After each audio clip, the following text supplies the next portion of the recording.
kami ang protector ng Pogo sa Porac. Siguro, kasi po gusto kong patunayan dito sa hearing na ito na wala po akong kinalaman dito sa operasyon ng Pogo at hindi po nakapangalan ang lupang 10 hektarya diyan sa Pogong yan. Kaya po ako naghahamon dito. Kung ako napatunayan nilang kasali ako diyan, pwede akong mag-resign bilang senador.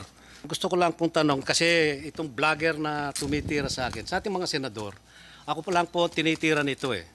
Pinepersonal ako na pilit niyang sinasabi na involved po ako dito sa Pogo, sa Porac, na ako raw ang may-ari ng lupa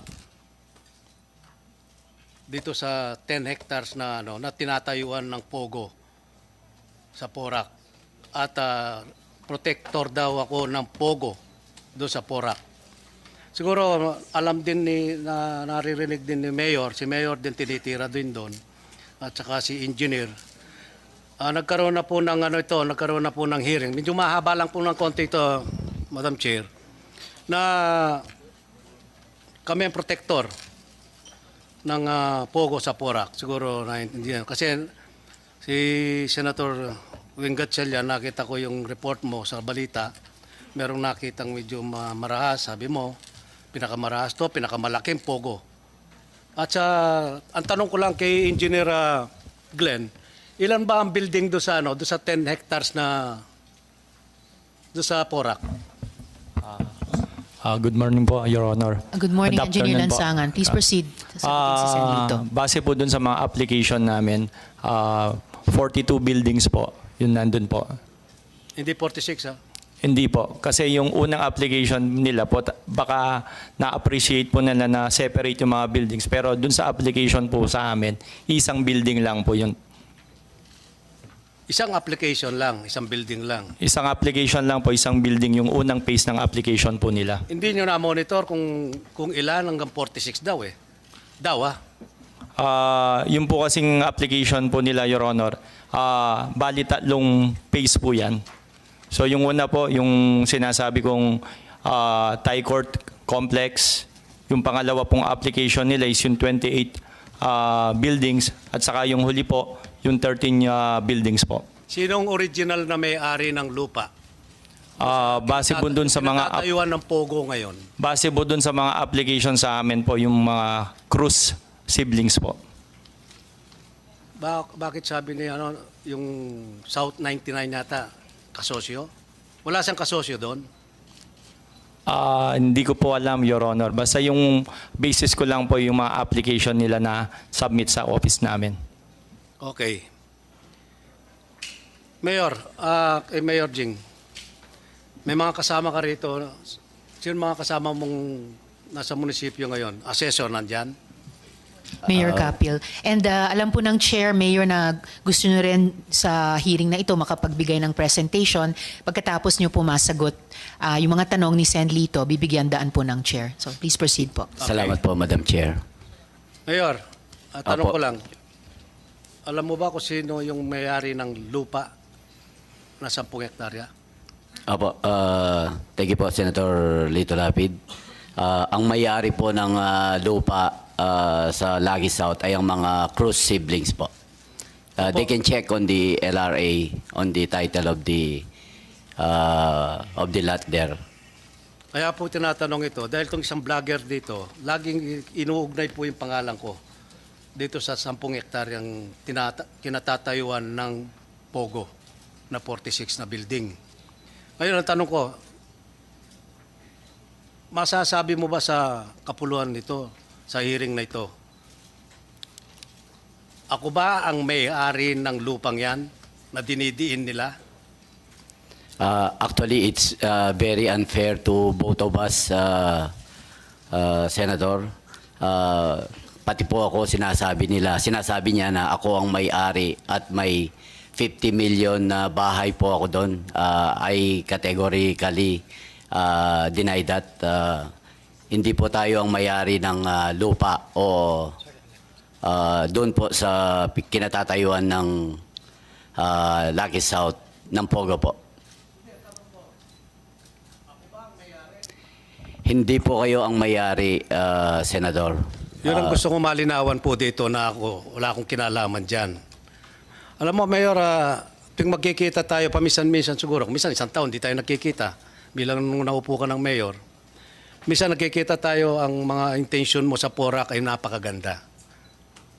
Thank you po. Nangangarap ka na maging city ang Porac after 5 years. Kaya nga sabi ni Presidente, ang pangarap mo ay pangarap ko rin dahil tiga Porac din ako. Ngayon, kasi po gusto kong patunayan dito sa hearing na ito na wala po akong kinalaman dito sa operasyon ng Pogo at hindi po nakapangalan ang lupang 10 hektarya dyan sa Pogong yan. Kaya po ako naghahamon dito. Kung ako napatunayan nilang kasali ako dyan, pwede akong mag-resign bilang senador. Dahil hindi ko po papayagan na masisira ang pangalan ko rito. 3 taon ako naging Vice Governor ng Pampanga, 3 terms akong Governor ng Pampanga, paging 3 terms na rin po ako bilang senador dito sa pangkasalukuyan. Siguro kung mapapala rin din ako sa 2025, Madam Chair, magiging 4th na ako dito pero hindi ko sisirain ang pangalan ko rito.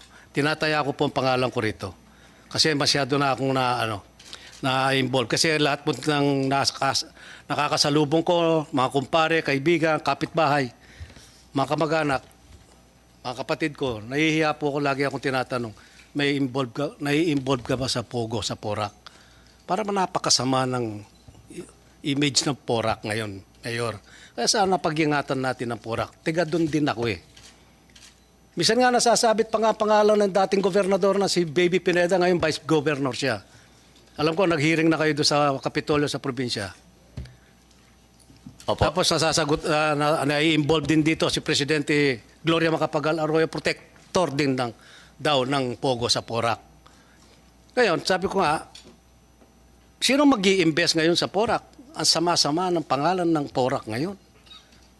Sana, Mayor, ako'y nananawagan sa iyo at malapit dahil tigaron tayo, doon tayo sinilang. Linisin mo ang pangalan ng Porac. Kasi pag may nag-invest doon, nagtayo ng building, ang sasabihin nila kaagad, Pogo yan, dahil Porac. Parang yung Bamban, Tarlac. Ganon din po, ang pangit ng imahe po ngayon ng dalawang bayan na ito, Tarlac at saka Porac. Magkatunog pa naman. Di ba? Pero karamihan ng Bamban, karamihan Kapampangan. Lalo na sa Porac. Yun po kasi ang inaalala na natin dito. Nagsisimula na po ang mga investor doon sa Porac, doon sa Ayala. Doon na rin po yung Miriam College na magbubukas na. Ito, nahaluan po ng Pogo.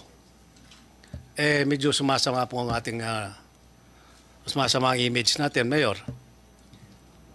Kaya, ang pakiusap ko sa iyo, linisin mo ang Porac. Siguro, sagutin mo lahat ng mga katanungan dito, mga kasamahan ko, Senador. Sana masagot mo. At saka si Engineer Glenn, halos tayo rin magbubungguan doon sa Porac. Magkakaisa tayo doon, magkakaibigan tayo. Sana masagot mo. Yun lang po, Madam Chair, maraming salamat po. At saka nananawagan din po ako sa NBI. Ito pong vlogger na ito kinakuha ko po itong record nito sa NBI. Siyam po ang kaso niyang libel. Sa siyam na ito, 6 po ang may warrant. Kaya nananawagan po ako kay Jaime Santiago, Director. Sana pagtungunan niyang pansin nito dahil sumusobra na po itong taong ito. Tira ng tira kahit walang alam, walang kasalanan. Tulad ko, wala akong alam dito. Tsaka bira po akong umattend ng mga hearing na ganito eh. Kung di lang ako na-involved dito, siguro wala ako dito. Kaya pagpasensyaan nyo na po, kanina excited ako. Nadala po ako ng emotion. Madam Chair, maraming salamat po sa pagbibigay nyo ng panahon at sana maimbestiga ang tunay na may sala dito sa Porac, Pogo. Marami pong salamat. Magandang hapon po sa inyo lang.